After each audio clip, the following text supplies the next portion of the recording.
Hello, I'm Frank Caruso, and welcome to a brand new episode of Oregon Life. We're at Anderson Park, where just a short time ago there was the Spring Festival, and in that festival, kids and families got to come out and fly kites, discover painted rocks, visit the ferries up in the trees. And we loved being out here for the Spring Festival. And if you haven't been to the park, Anderson Park, come on out. It's a beautiful place to walk your dog, hang out on the picnic bench that I'm sitting on right now, have a picnic, and explore the wildflowers here. I'd like again to thank Tour Horse Insurance for their continued support of OCA Media and Oregon Life.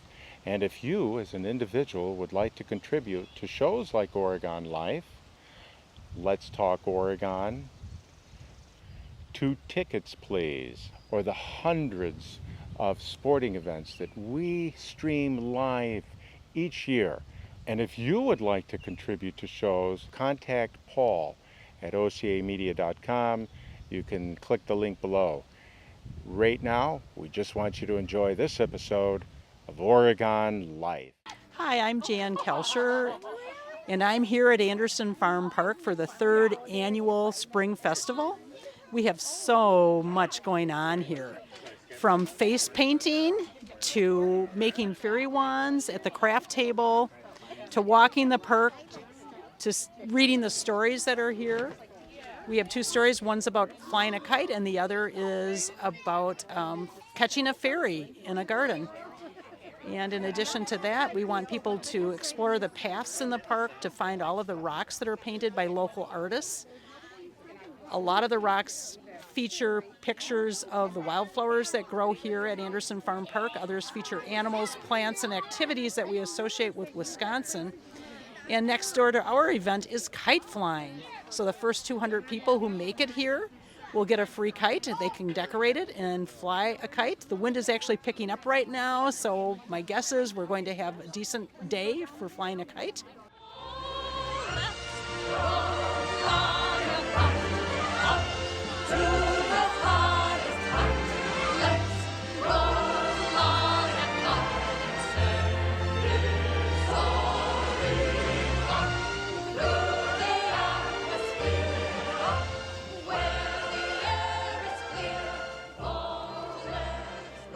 Hi, my name is Paul Fieber. I'm from Fitchburg here, nearby, and we're out here today to fly kites with the Optimist Club, who's set to put a gathering together for the kids from Oregon, and we're hoping to get some more wind. We got a pretty rough, kind of a funky breeze today, so we're not having many kites in the sky right now. But I've been flying kites since I'm in my 80s now. I've been flying since as an adult since my 50s. So I got hooked on kites as an adult and started making kites, learned to sew, and I just think kite flying is really a fantastic endeavor for adults and kids. And in this era of climate change, for sure, for us to be out and gathering up the wind and spending only a little bit of fossil fuels to get here is a good activity for kids and adults. We used to fly kites real high when we were kids, but nobody flies kites really high anymore today. You know, we typically fly kites under 1,000 feet, and more likely they're in under 500 feet. And many fly less than that, under 100 feet. Typically, they get to be, they're flying more steady up. The winds are cleaner up above. Down below, you've got trees and all kinds of disruptions in the wind currents, and it's harder to fly lower down.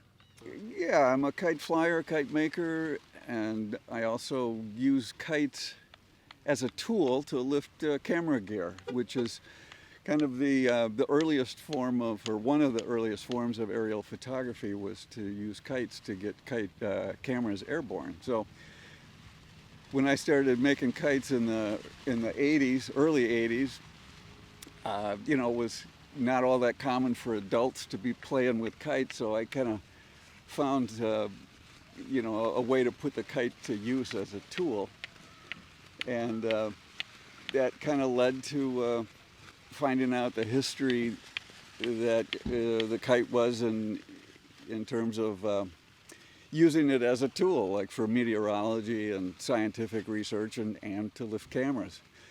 And so I decided I had a camera that I could do without, figuring I'd probably wreck it lifting it with a kite, but it turns out it worked great and developed into kind of a lifelong interest that has never waned. I still love lifting a camera with a kite.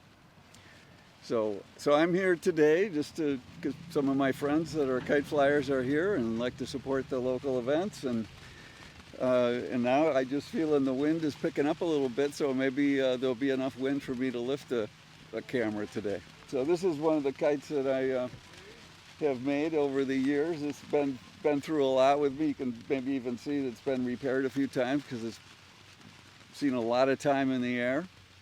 And so when you're a kite flyer, it's sort of like golf. You wouldn't go golfing with one club. You show up with a bag full for the different conditions you might find. And so this is a particularly light wind kite, and but right now you can hear maybe the banners are flapping over there. The wind has picked up a little bit, so this is a good sign. Different sizes, of course, matter, but the shape is a big factor. So, like a box kite, has that box shape, but it also has a lot of framing in it. So that would be a kite used for a little higher winds and typically a little steadier winds. Like you see those flown at at an oceanfront beach more than you would in the Midwest, around a lot of farm fields that might have a lot of thermals coming off of them and tree lines to block the wind. So some kites are kind of geared more towards, flying in a steady, strong wind. And those kites would probably have bigger framing members to them. And then you've got kites like this one that's got, really pretty thin framing and a lot of sail. The ratio of sail to the amount of sticks is high. So, this could still lift, and pull pretty nicely in a light breeze. So, but yet this could be overpowered by a stronger breeze. So you have to choose the kite and the shape, based on the conditions for sure. So a little bit of history on kite flying. They've been around for literally thousands of years, and throughout history they haven't really been a toy or a plaything. They've really been as I had said earlier, a tool used by people like the Wright brothers. Did a lot of their basic aviation, knowledge gathering and design planning through kite flying. In fact, the very first thing that they rode was really just a kite glider. And weather instruments have been taken aloft with kites. The first transatlantic radio transmissions were done by a guy named Marconi, and that transmission was received by an antenna that was lifted by a kite. So, and even like back in time of like Genghis Khan, military observers were lifted with big trains of large kites, with almost like a hot air balloon basket suspended underneath a number of kites to observe military actions. So it's a long history of clever people using kites for everything from fishing to scientific research. Hi, I'm Ed Griss. I live in Sun Prairie. I've been flying kites for must be close to 70 years, 65 anyway. I've been flying since I was 12 years old. My dad made me a kite and it wouldn't fly, and I kept playing with it and I got it to fly, and I've been making and flying kites ever since. So currently I'm vice president of the Wisconsin Kiters Kite Club, and this is a new event for us. We got invited out here to see if we could help kids learn to fly kites, and that's what we're doing. We could use a little bit more wind, but we got kids and we got kites. He just really wanted to come out here. I'm his aunt. And he was so excited about this event. So I wanted to make sure that he could get out here right away.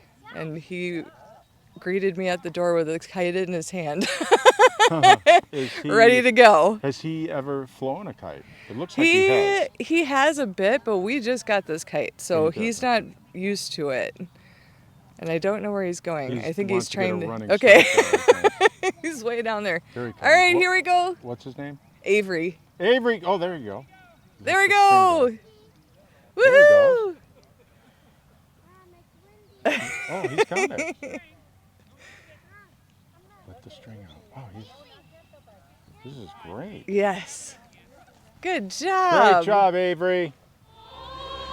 Awesome.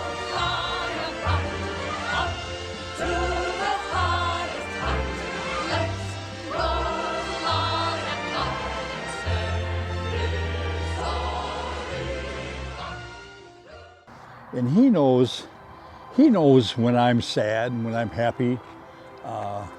If I'm sitting around in the house and in the morning I go through this little ritual, and I get up and get dressed and all my things, and he's still in bed, and he's just sitting there watching me.